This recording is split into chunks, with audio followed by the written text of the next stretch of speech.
नमस्कार दोस्तों, मैं प्रशांत आप सबका स्वागत करता हूं।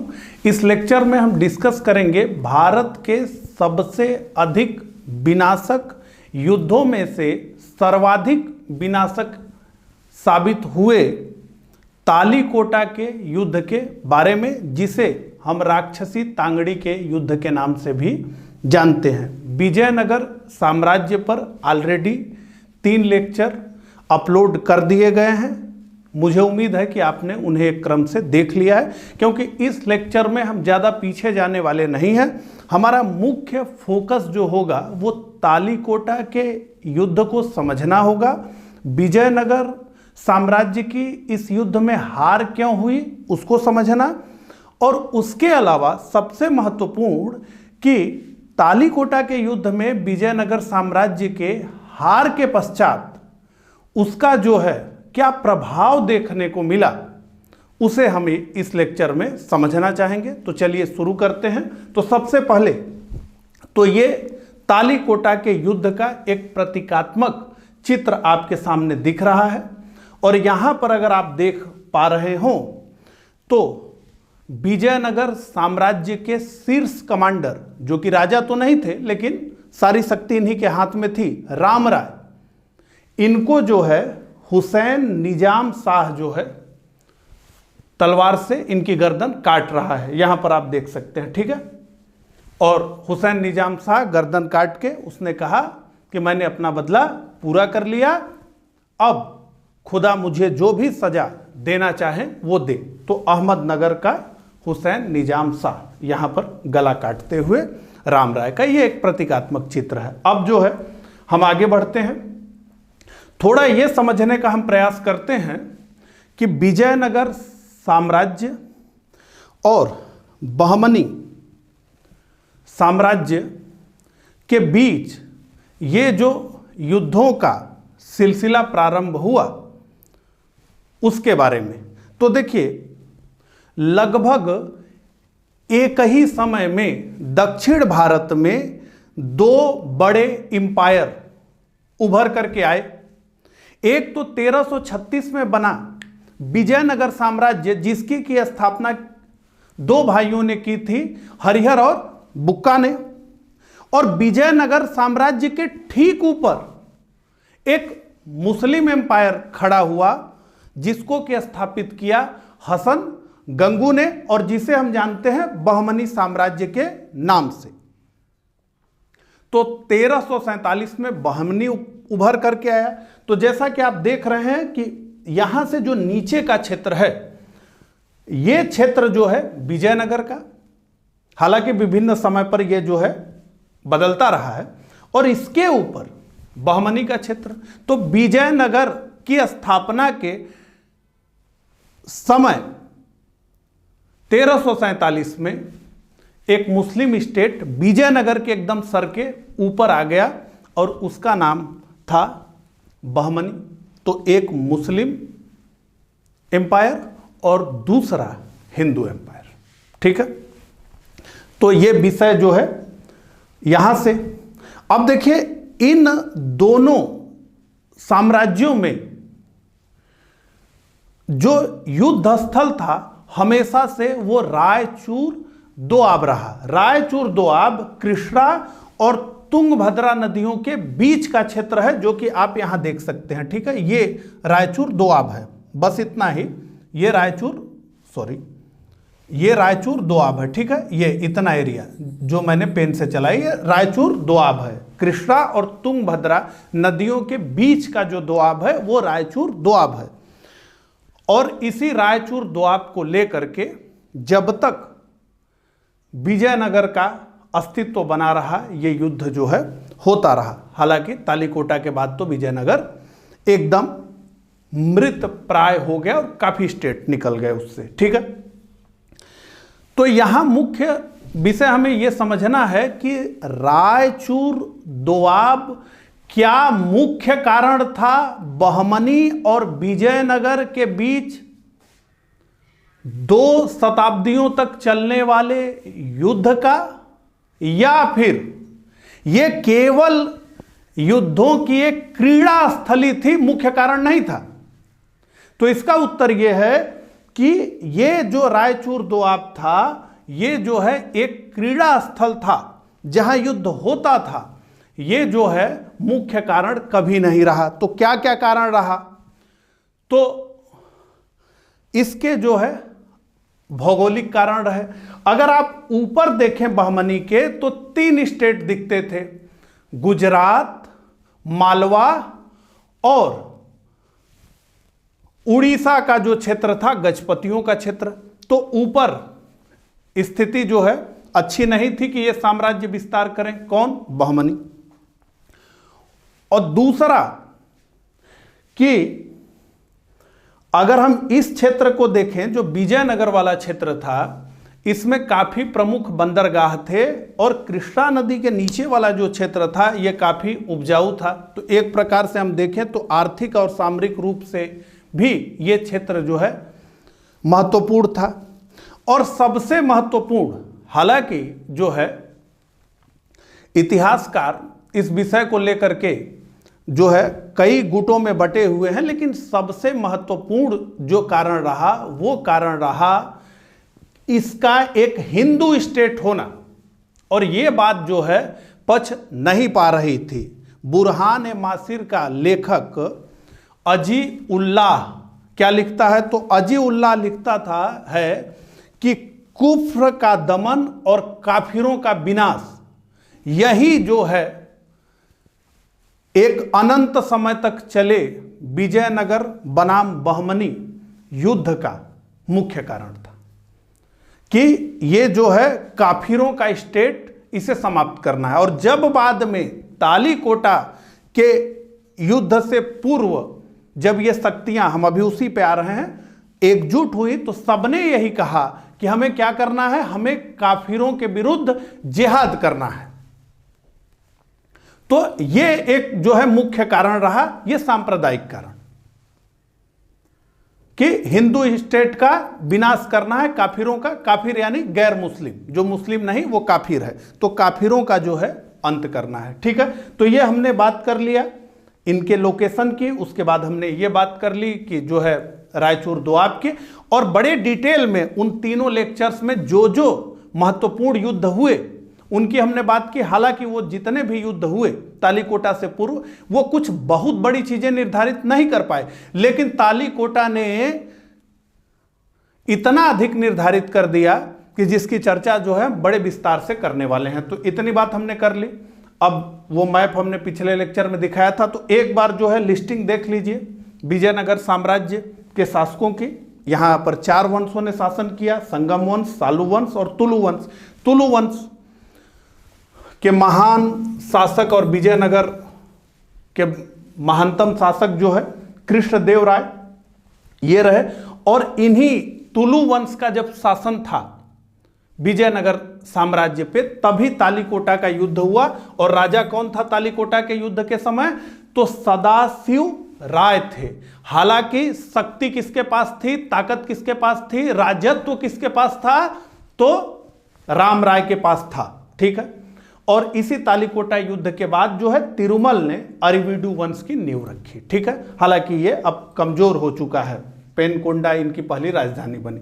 अब इधर अगर हम देखें तो इधर अलाउद्दीन बहमन शाह जफर खान की ये उपाधि, उसने जो है 1347 में बहमनी साम्राज्य की नींव डाली और कुल 18 शासक रहे, जिसकी लिस्टिंग आप देख पा रहे हैं।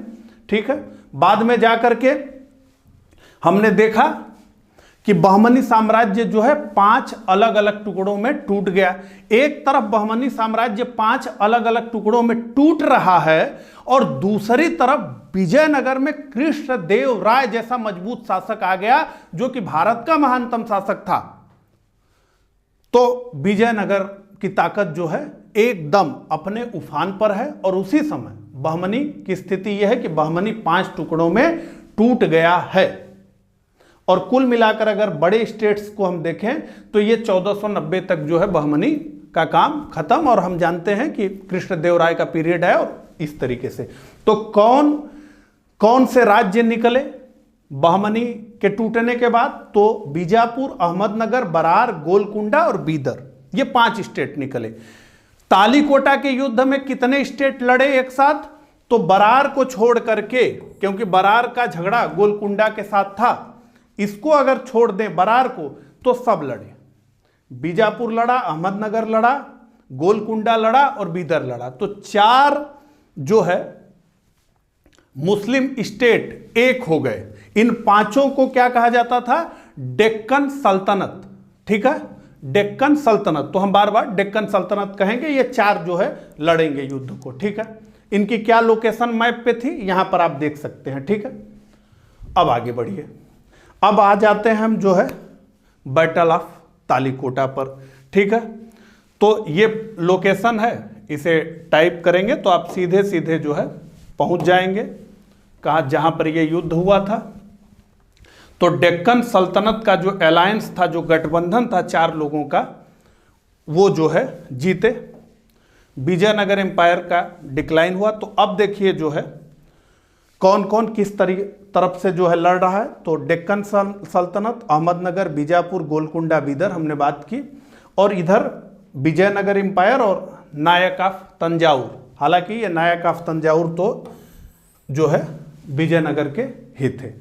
अगर सैन्य कमांडर की बात करें तो हुसैन निजाम शाह, अली आदिल शाह, इब्राहिम कुली, कुतुब शाह वली, अली बरीद शाह, और इधर से आलिया रामा राय जो कि लीड कर रहे थे, राम राय जिन्हें मैं कह रहा हूं, तिरुमल, अच्युतप्पा नायक। ये अब देखिए, अब मुख्य ये है कि इनकी स्ट्रेंथ क्या थी। ठीक है, तो इन्फेंट्री की अगर बात हम करें तो हमें दिखता है कि 80,000 किसके पास थी?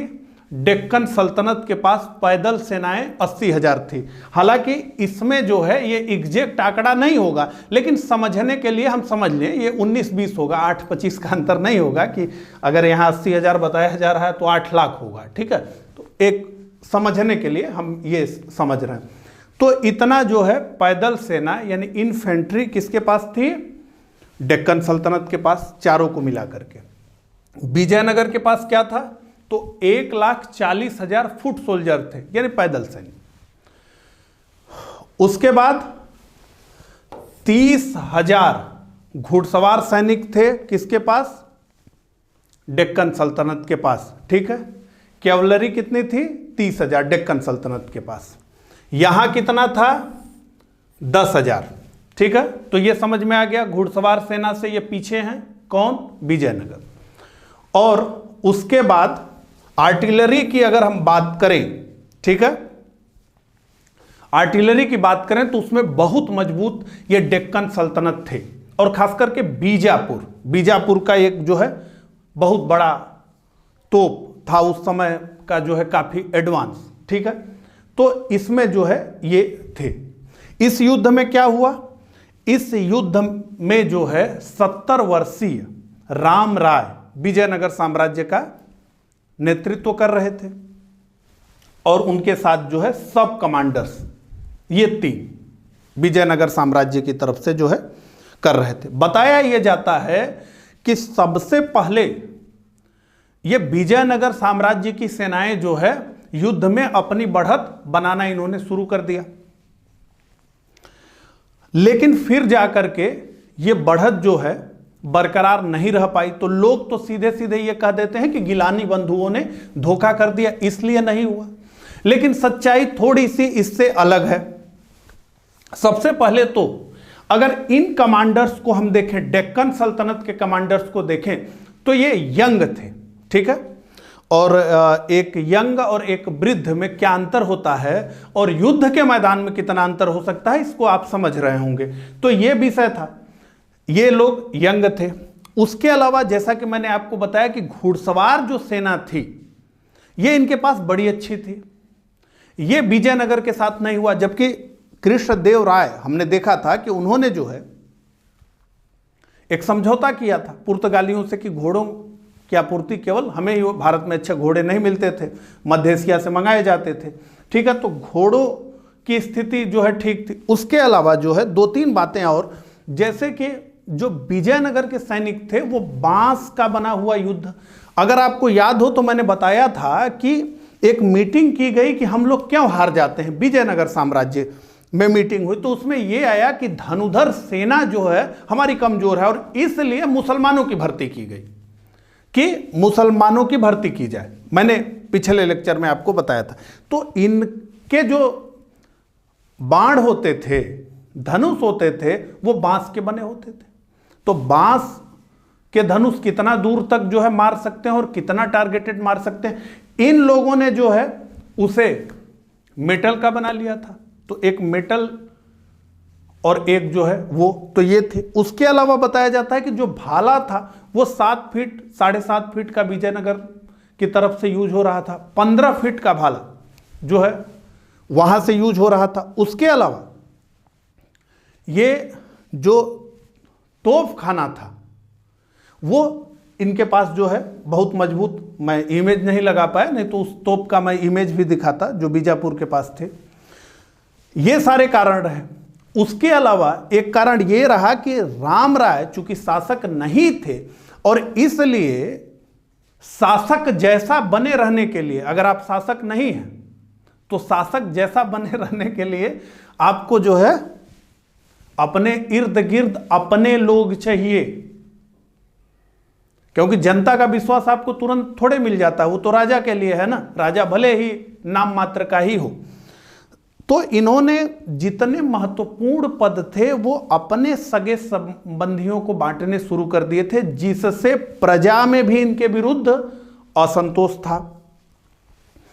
अब ये सारे कारण जो है तो रहे ही, लेकिन इन सब कारणों के बाद भी विजयनगर की बढ़त थी और 70 वर्ष का एक योद्धा, एक सेनापति इस युद्ध का नेतृत्व कर रहा था। हालांकि हम लोग बात करते हुए आगे बढ़ गए, अचानक जो है से ये युद्ध कैसे आ गया, तालीकोटा का युद्ध जो है विजयनगर के सिर पर अचानक से कैसे गिर गया, इसके पीछे 2 मिनट क्या हुआ वो भी बात कर लें, तब इस पे आए। तो देखिए, ये जो राम राय रहे ये हमेशा जो है डेक्कन सल्तनत को आपस में लड़ाते थे।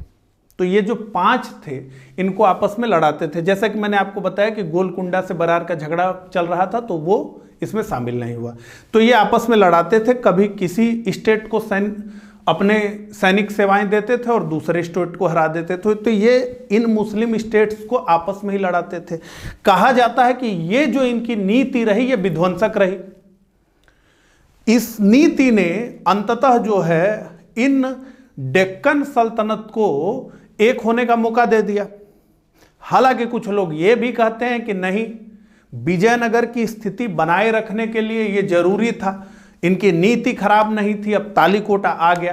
तो इन कारणों से कि ये रोज रोज हमें लड़ाता है तो एक हो जाओ और करो। हालांकि जो नारा दिया गया था वो था काफिरों का संहार,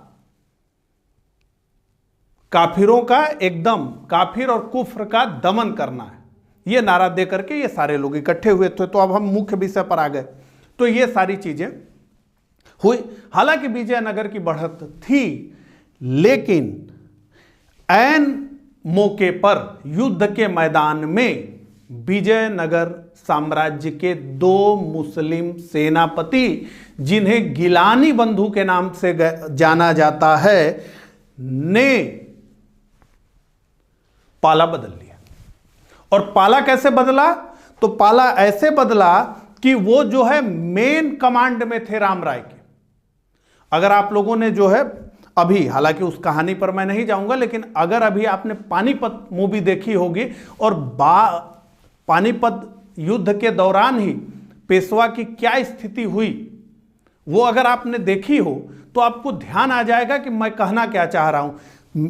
मेन कमांडर राम राय कमांडिंग कर रहा है और उसके अगल बगल के सेनापति विरोध में हो गए, तो कमांडर घिर गया। मतलब ये ठीक है, उन्होंने पाला बदल लिया, तो इतनी बड़ी संख्या नहीं थी कि इससे अचानक जो है युद्ध पर एक बड़ा प्रभाव पड़ जाए, लेकिन वो जो है मुख्य कमांडर रामा राय के अगल बगल के सेंटर से थे और उन्होंने ही घेर लिया। पानीपत मूवी जो भी देखा होगा उसको एकदम क्लियर हो गई होगी मेरी बात, ठीक है, पकड़ लिया। तो एक तो गिलानी बंधुओं ने जो है पाला बदला और दूसरे रामराय तुरंत पकड़ लिए गए। तो मुख्य कमांडर पकड़ लिया गया और मुख्य कमांडर पकड़ लिया गया, उसकी हत्या कर दी गई मैदान में। अब आप समझ सकते हैं कि सेना की हालत क्या थी। एकदम जो है सेना अचंभित हो गई। दूसरी बात क्या हुई कि अब जो है पता ही नहीं चल रहा था कि कौन विजयनगर के साथ लड़ रहा है साथ हो करके और कौन बहमनी की तरफ से, क्योंकि ये दो ही लोगों ने किया है, हो सकता है और लोग भी कर दें। तो सेना में जो है संदेह उभर गया कि पता नहीं कौन हम लोगों की तरफ से और कौन बहमनी की तरफ से, ये क्लियरिटी नहीं। तो गिलानी बंधुओं ने मुख्य समय पर जो है धोखा दे दिया। और इस कारण की पुष्टि इसलिए भी होती है कि जैसा कि मैं बार बार कह रहा हूं कि यह काफिरों के विरुद्ध युद्ध कहा गया था, तो कहीं ना कहीं उस नारे का यह दम था और उसी के आधार पर कि तेरा मेरा रिश्ता क्या, उसी के आधार पर जो है ये गिलानी बंधुओं ने अपना पाला बदल लिया और इन्होंने पाला बदला और रामाराय पकड़ लिए गए। तो मुख्य कमांडर किसी सेना का, मुख्य सेनापति जो लीड कर रहा है, वो पकड़ लिया गया और उसकी हत्या कर दी गई।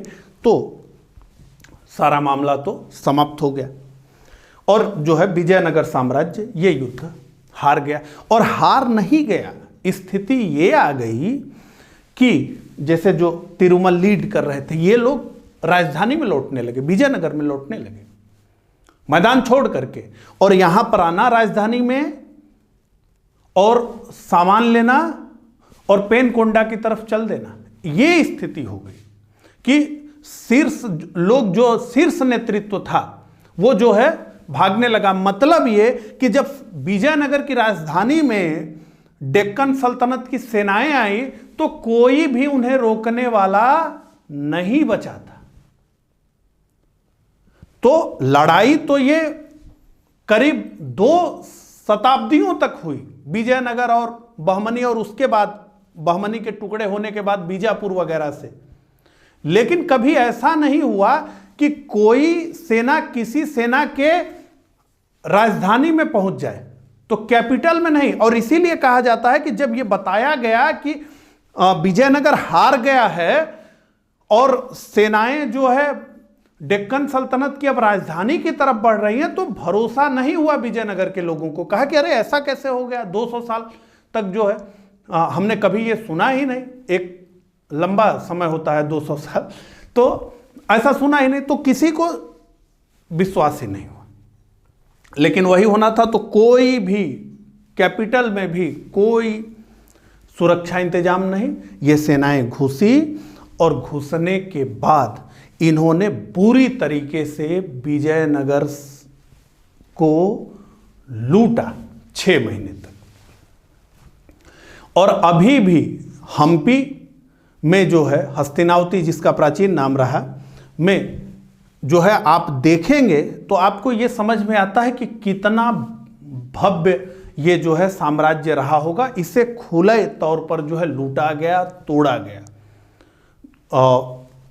हजारों लोगों का कत्ल किया गया और वो सारी चीजें जो युद्ध में। देखिए एक बात यहां और मैं आपको बताना चाहूंगा, जब जो है मध्य एशिया से आक्रमणकारी आने लगे, तब से जनता डरने लगी युद्ध से, राज परिवार डरने लगा युद्ध से।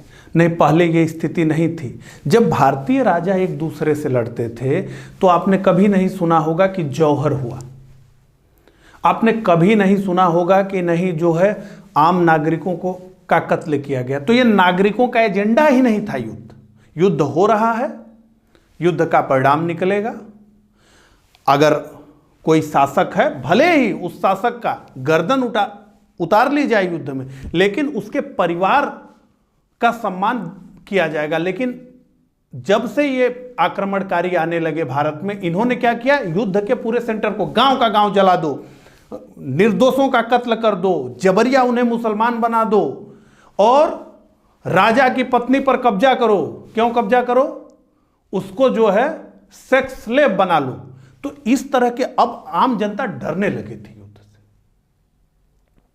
ये इसके बाद ही हुआ, ऐसे जो है नहीं, जब से आक्रमणकारी बाहर से आने लगे और उन्होंने ये टैक्टिस शुरू की। ठीक है, तो बुरी तरह से लूटा गया और सारी चीजें जो है चली। अब इस युद्ध में विजयनगर साम्राज्य हार गया, उसका जो है परिणाम क्या हुआ? देखिए, तो सबसे पहले तो यह है कि फिर इतना मजबूत हिंदू साम्राज्य कभी बन नहीं पाया। हालांकि ये एक सेकुलर स्टेट था, लेकिन बन नहीं पाया। दूसरी बात ये कि दक्षिण भारत में अब उन विदेशी कंपनियों को रोकने वाला कोई मजबूत पिलर नहीं था, जो कि बाद में भारत की भाग्य विधाता बनने वाली थी, जिसमें से ईस्ट इंडिया कंपनी प्रमुख है। तो पुर्तगाली फ्री, उसके बाद डच, उसके बाद जो है अंग्रेज, फ्रेंच, इन लोगों के प्रभुत्व को रोकने वाला कोई बचा नहीं। तमिल, तेलुगु और कन्नड़, मलयालम को भी आप मिला सकते हैं, सब्सिडरी स्टेट रहे विजयनगर के। इन चारों के भाषाओं और चारों संस्कृतियों का एक जो है एकजुट साम्राज्य फिर उस तरीके से जो है कभी नहीं बन सका। उतना मजबूत हिंदू साम्राज्य फिर कभी नहीं बन सका, पूरा मैदान खाली हो गया। और यह डेक्कन सल्तनत भी तो जीत गई, लेकिन विजयनगर जैसा एक शत्रु के ना रहने पर यह भी आपस में लड़ने लगी और अंततः जो है मुगलों को द्वारा एक के बाद एक, और सबसे ज्यादा औरंगजेब के समय में ये जो है मुगल साम्राज्य में शामिल कर ली गई। विजयनगर के कमजोर होते ही कई छोटे छोटे स्टेट निकले, जैसे कि तंजावुर के नायक जिनका यहाँ जिक्र हो रहा है, मैसूर जिसकी हमने जो है आपसे चर्चा की, मदुरई के नायक, ये सारे स्टेट जो है निकल करके आए।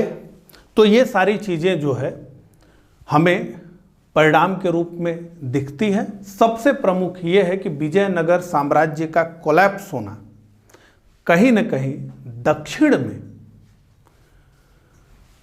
इन विदेशी कंपनियों के वर्चस्व को बढ़ाने वाला साबित हुआ और एक पूरे युग का इसी के साथ अंत हो गया। जो चोलों से चली आ रही थी परंपरा, चाहे जो है वो कला के क्षेत्र में देखें, वास्तुकला की बात करें, ये पूरी चीजें एक साथ ही जो है समाप्त हो गई इसके साथ जो है। और फिर कभी भी विजयनगर बस नहीं पाया। युद्ध हुए कितने वर्ष हो गए? 500 साल लगभग, और अभी तक जो है वो फिर से गुलजार नहीं हो पाया। वो पूरा का पूरा एक युग का अंत, एक शहर का एक अंत, एक संस्कृति का अंत, एक साम्राज्य का अंत हो गया। और वैसा वैभव फिर जो है किसी साम्राज्य के बारे में भारत में नहीं डिस्कस हुआ है। ठीक है, तो ये सारी चीजें रही। मैंने अपने तरफ से पूर्ण प्रयास किया आपको एक एक चीजें अच्छे से समझाने की। मुझे कमेंट करके जरूर बताइएगा कि मेरा ये प्रयास आपको कैसा लगा, और कुछ परिणाम आप भी कमेंट में लिखिए, ताकि जो मुझसे छूट गया हो वो जो है आप लोगों द्वारा पूर्ण हो। तो मिलता हूं इसी तरह के किसी अगले लेक्चर में, तब तक के लिए आप सभी को नमस्कार।